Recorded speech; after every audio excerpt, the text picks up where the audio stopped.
pergunta difícil, viu? Vocês fazem as perguntas fácil, né? Uma coisa assim.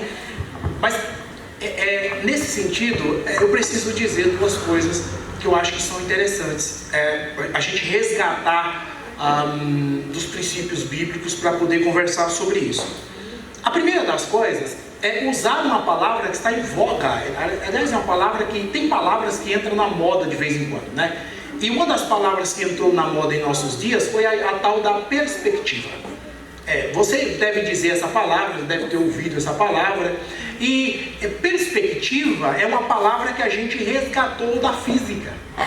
Perspectiva é uma palavra de lá que a gente resgatou para cá.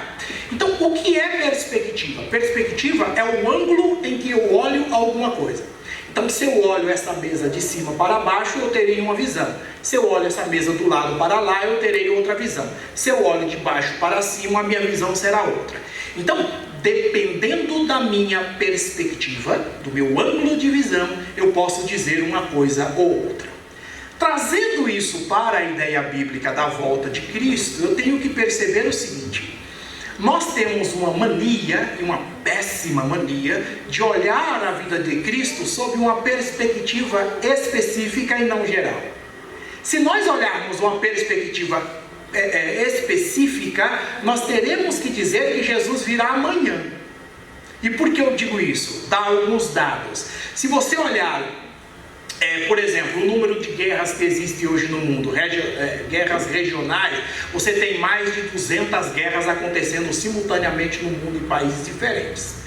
Se você olhar, por exemplo, politicamente, você vai ver que há 2 anos atrás, o Guterres, que é o presidente da ONU, disse que um dos jeitos que nós tínhamos para controlar as epidemias, ou as futuras epidemias, era fazer um governo único que tivesse poder para lidar com todas as nações do mundo. Que foi um problema na época que ele disse isso, porque ninguém quer perder o poder que tem, não é? Então, se você olha pela perspectiva da guerra e pela perspectiva política, então você vai ter que dizer que Jesus vem amanhã. Mas esta é só 2 das perspectivas que estão na Bíblia Sagrada. Porque a Bíblia, quando fala a respeito da vida de Jesus, não olha a vida de Jesus só por um prisma. Ela olha por vários prismas diferentes. E aí, quando Jesus juntou esses prismas todos, para não nos explicar e a gente não entender nada, ele resolveu usar uma figura de costume.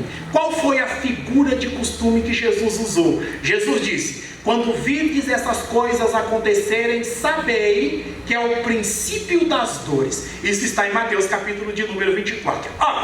Quando o Senhor Jesus usa a palavra grega dores, em específico, o grego é diferente do português, né? O português tem dor para todas as coisas, né? Se você está com uma dor no pé, é dor. Se tem dor de cabeça, é dor. Se você arrancou o braço, é dor. Se você vai ter filho, é dor. Tudo é dor. O grego não. É uma dor específica para cada coisa. Então, se você está sofrendo uma dor da alma, o grego tinha um nome. Se você estava sofrendo dor no corpo, o grego tinha um nome. A palavra dor que Jesus usou lá em Mateus capítulo 24 é uma palavra específica para a dor. Não é para todas as dores possíveis, cabíveis e imagináveis. Quando Jesus usou a palavra para dor, a palavra que ele usou lá foi dor de parto. Uma dor específica. O que significa dizer o seguinte, pastor? Significa que Jesus estava dizendo para nós, de outra forma, que essas dores vão aumentar até que o noivo venha.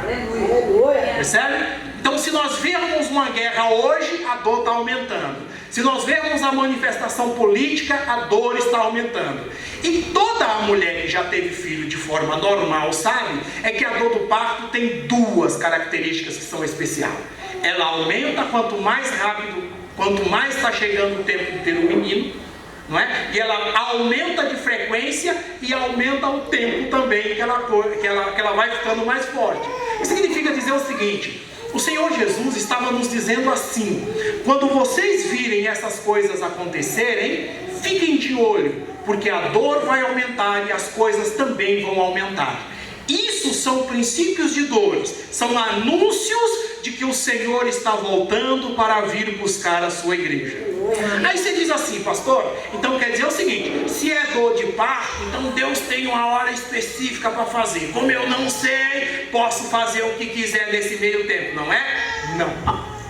Como bem disse o Samuel aqui, os cristãos do século I, quando iam se cumprimentar um ao outro, diferente de nós, não diziam a paz, a paz, a paz. Quando ia cumprimentar um ao outro, ele dizia Maranata. A palavra Maranata, diferente do grego, da maioria das palavras que estão no Novo Testamento, não é grego, é aramaico, né? Maranata quer dizer ele está vindo. Quando eu cumprimentava você, eu dizia para você, ele está vindo.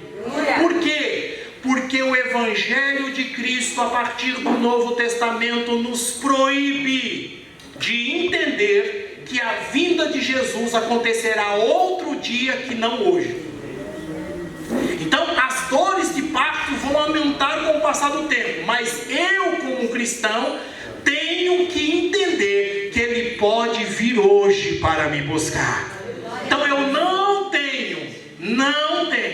liberdade para dizer, não vem hoje não, vai vir amanhã, porque no meu subconsciente eu sei que o noivo está voltando para buscar a sua igreja, e Ele vem hoje. Eu não posso pensar no amanhã sem Cristo. Eu não posso pensar no amanhã sem a esperança da volta de Cristo. Eu não posso pensar no amanhã sem a realidade do arrebatamento da igreja. Portanto, para todo mundo isso é princípio de dores. Para mim é um sinal de que o meu noivo vem hoje. Glória a Deus. Aí, ó, fica a sugestão, né? Vamos começar a se cumprimentar no Maranata, né? Boa sugestão, eu gostei.